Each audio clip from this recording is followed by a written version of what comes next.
দেশের মানুষ এখন পরিবর্তিত নেতৃত্ব ও দল চায় বললেন মান্না। দেশও কি সচিবালয়ের মতো অরক্ষিত বললেন পীর সাহেব চরমোনাই।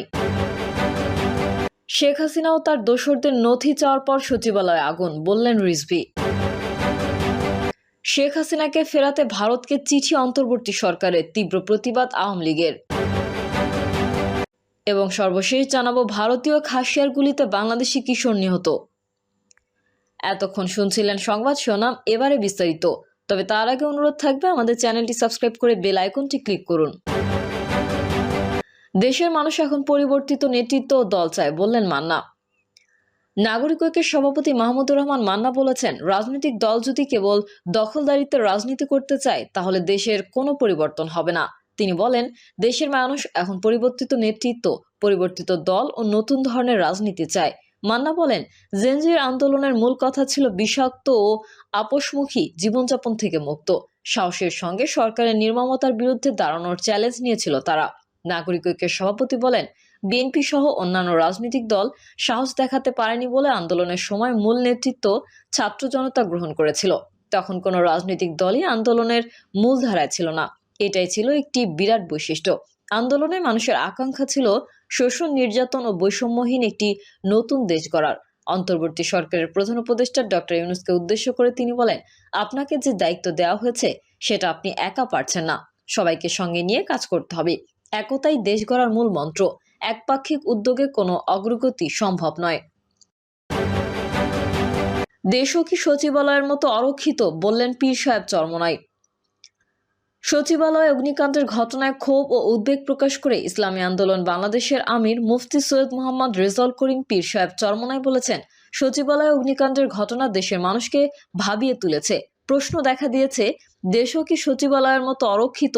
সৈয়দ মোহাম্মদ রেজাউল করিম বলেন, সচিবালয়ে এমন অগ্নিকাণ্ডের ঘটনা স্বাধীনতার 53 বছরে আর কখনো ঘটেছে বলে আমাদের জানা নেই। এমন ঘটনায় দেশের মানুষ আতঙ্কিত ও উদ্বিগ্ন।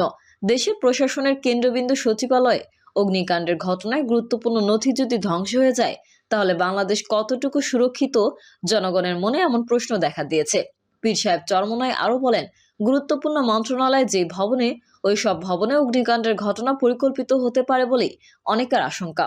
এজন্য শুধু একটি তদন্ত কমিটি গঠন করে বসে থাকলে চলবে না। একাধিক ব্যক্তি ও সংস্থাকে দিয়ে গভীরভাবে তদন্ত করে দ্রুত সময়ের মধ্যে কারণ খুঁজে বের করে তার প্রতিবেদন জনসম্মুখে প্রকাশ করতে হবে। প্রয়োজনে দেশপ্রেমিক সেনাবাহিনীকে দিয়ে পৃথক একটি তদন্ত কমিটি গঠন করতে অন্তর্বর্তী সরকারের প্রধান ডক্টর মোহাম্মদ ইউনূসের প্রতি তিনি আহ্বান জানান। ইসলামী আন্দোলন বাংলাদেশের আমির বলেন, সচিবালয়ের নিরাপত্তার দায়িত্বে যারা ছিলেন সাম্প্রতিক সময়ে তাদের কর্মতৎপরতার দায়িত্ব পালনের বিস্তারিত কিছু অনুসন্ধান করতে হবে। এদের মধ্যে কেউ দায়িত্ব পালনে উদাসীন বা অবহেলা করে থাকলে তাদের আইনের আওতায় এনে প্রকৃত রহস্য উদ্ঘাটন করতে হবে। তিনি বলেন, স্থানীয় সরকার মন্ত্রণালয়, সেতু মন্ত্রণালয়ের কন্ট্রাক্টর ও কর্মকর্তাদের মধ্যে যারা দুর্নীতি করে অবৈধ সম্পত্তি অর্জন করে আঙুল ফুলে বটগাছ হয়েছে, এদের কোনো সম্পৃক্ততার ঘটনার সাথে থাকলে তাদের আইনের আওতায় এনে কঠিন বিচারের মুখোমুখি করতে হবে।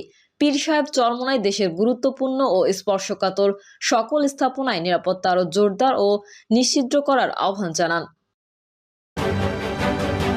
শেখ হাসিনা ও তার দোসরদের নথি চাওয়ার পর সচিবালয়ে আগুন বললেন রিজভী। শেখ হাসিনা ও তার দোসরদের নথি চাওয়ার পর সচিবালয়ে ভয়াবহ আগুন লাগা ও অনেক নথি পুড়ে যাওয়া দেশের মানুষকে ভাবিয়ে তুলেছে বলে মন্তব্য করেন বিএনপির সিনিয়র যুগ্ম মহাসচিব রুহুল কবির রিজভী। তিনি বলেন, এই আগুনের ঘটনায় মানুষের মনে বিরাট প্রশ্ন দেখা দিয়েছে। রিজভী বলেন, চারদিকের বিভিন্ন ঘটনায় আমরা ভয়ার্ত, ব্যক্তিগতভাবে নয় রাষ্ট্রীয়ভাবে ভয়ার্ত। আমরা এর আগেও দেখেছি, যখন কোনো মন্ত্রী সচিবের বিরুদ্ধে জনগণের প্রতিবাদ আসে তখন সচিবালয়ের ফাইল গায়েব হয়ে যায়, আগুন লেগে যায়। বিএনপির জ্যেষ্ঠ এই নেতা বলেন, গতকালই সংবাদপত্রে দেখেছি অন্তর্বর্তী সরকার কয়েকটি গুরুত্বপূর্ণ নথি চেয়ে পাঠিয়েছে। নথি চাওয়ার পর আগুন নিয়ে জনগণের মনে বিরাট প্রশ্ন দেখা দিয়েছে। সচিবালয়ের আগুনের ঘটনায় উচ্চ পর্যায়ের একজন নিরপেক্ষ ব্যক্তিকে দিয়ে একটি তদন্ত কমিটি গঠনের দাবি জানান রিজভী। এদিকে সাইবার নিরাপত্তা আইনের খসড়ায় ভালো কিছু দেখা যাচ্ছে না বলে মন্তব্য করে রিজভী বলেন, আমার মনে হয় কালোর মধ্যে কালো রয়েছে। রাষ্ট্রীয় গোয়েন্দা সংস্থা একটি রাজনৈতিক দল গঠনের জন্য প্রচেষ্টা চালাচ্ছে বলে অভিযোগ করে সাবেক এই ছাত্রনেতা বলেন, যারা নির্বাচিত হবে রাষ্ট্রীয় গোয়েন্দা সংস্থাগুলো যদি তা নির্ধারণ করে দেয় তাহলে এই আত্মত্যাগের কি দাম থাকবে। ভারত সবকিছু জেনে বুঝে শেখ হাসিনাকে কিভাবে আশ্রয় দেয় প্রশ্ন রেখে রিজভী বলেন, পরিকল্পিতভাবে বাংলাদেশ নিয়ে ভারত অপপ্রচার চালাচ্ছে। ভারতের নীতি শেখ হাসিনার মাধ্যমে দেশে বাস্তবায়নের চেষ্টা চলছে। শেখ হাসিনা পালিয়ে যাওয়ার পর পরবর্তীত পরিস্থিতিতে বাংলাদেশকে শুধুমাত্র ভারত ছাড়া সবাই স্বীকৃতি দিয়েছে। শেখ হাসিনাকে ফেরাতে ভারতকে চিঠি অন্তর্বর্তী সরকারের, তীব্র প্রতিবাদ আওয়ামী লীগের। জাতির পিতা বঙ্গবন্ধু শেখ মুজিবুর রহমানের জ্যেষ্ঠ কন্যা ও সাবেক প্রধানমন্ত্রী শেখ হাসিনাকে দেশে প্রত্যর্পণের অনুরোধে আওয়ামী লীগ প্রতিবাদ জানিয়েছে। বৃহস্পতিবার আওয়ামী লীগের পক্ষ থেকে এই প্রতিবাদ জানানো হয়। আওয়ামী লীগ গভীর উদ্বেগের সঙ্গে লক্ষ্য করেছে, অবৈধভাবে ক্ষমতা দখলকারী, অসাংবিধানিক ও বেআইনি তথাকথিত অন্তর্বর্তী সরকার জাতির পিতা বঙ্গবন্ধুর জ্যেষ্ঠ কন্যা প্রধানমন্ত্রী শেখ হাসিনাকে হত্যার উদ্দেশ্যে একের পর এক ষড়যন্ত্র করে যাচ্ছে। এর অংশ হিসেবে সর্বশেষ তারা বঙ্গবন্ধু কন্যাকে প্রত্যর্পণ অর্থাৎ দেশে ফিরিয়ে নেওয়ার জন্য ভারত সরকারকে কূটনৈতিক পত্রের মাধ্যমে অনুরোধ করেছে। শেখ হাসিনাকে হত্যার উদ্দেশ্যে এই খুনি অসভ্য জঙ্গি গোষ্ঠী বর্তমানে বিচারহীনতা, অরাজকতা এবং মধ্যযুগীয় বর্বরতা ও পৈশাচিকতায় পরিপূর্ণ বাংলাদেশে নিতে চায়। ফ্যাসিস্ট ডক্টর ইউনূস সরকার বঙ্গবন্ধু কন্যার বিরুদ্ধে শত শত মিথ্যা হত্যা মামলা দিয়েছে। যাদের বাদী দেখিয়ে মামলা করা হয়েছে তাদের অধিকাংশই মামলার বিষয়ে অবগত নয়। যেসব ব্যক্তি নিহত হয়েছে বলে মামলা করা হয়েছে তাদের অনেকেই জীবিত অবস্থায় ফিরে এসেছে। এসব মিথ্যা, বানোয়াট ও ভিত্তিহীন মামলায় সুষ্ঠু তদন্ত ও বিচার ব্যতীত এই ফ্যাসিস্ট সরকারের পূর্বগৃহীত সিদ্ধান্তের মাধ্যমে বঙ্গবন্ধু কন্যা শেখ হাসিনাকে হত্যা করার অপতৎপরতা চালাচ্ছে। আবার একই হত্যাকাণ্ডের জন্য শেখ হাসিনা সহ আওয়ামী লীগের অনেক নেতাদের এবং সরকারের বেশ কিছু ব্যক্তিদের বিরুদ্ধে গণহত্যার মামলা দেওয়া হয়েছে। সংবিধান ও আইন অনুযায়ী একই বিষয়ে দুইবার এই ধরনের মামলা হতে পারে না।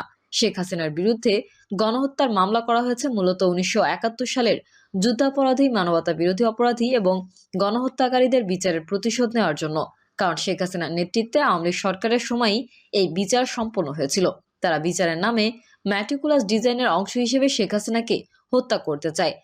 অসাংবিধানিক ও অবৈধ তথাকথিত অন্তর্বর্তী সরকারের উপদেষ্টা নাহিদ সহ সরকারের দায়িত্বশীল ব্যক্তিরা ইতোমধ্যে প্রকাশ্যে ঘোষণা করেছে যে তারা শেখ হাসিনাকে ফাঁসিতে ঝুলিয়ে হত্যা করবে।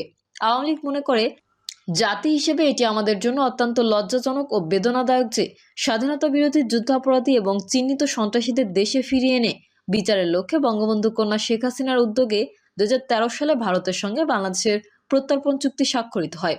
অথচ আজ সেই অপরাধীদের পক্ষের শক্তি বঙ্গবন্ধু কন্যা শেখ হাসিনাকে প্রহসনমূলক বিচারের মাধ্যমে হত্যার উদ্দেশ্যে এই প্রত্যর্পণ চুক্তির মাধ্যমে দেশে ফিরিয়ে আনতে চায়। এটি জাতির জন্য অত্যন্ত দুর্ভাগ্যজনক ও কলঙ্কজনক ঘটনা।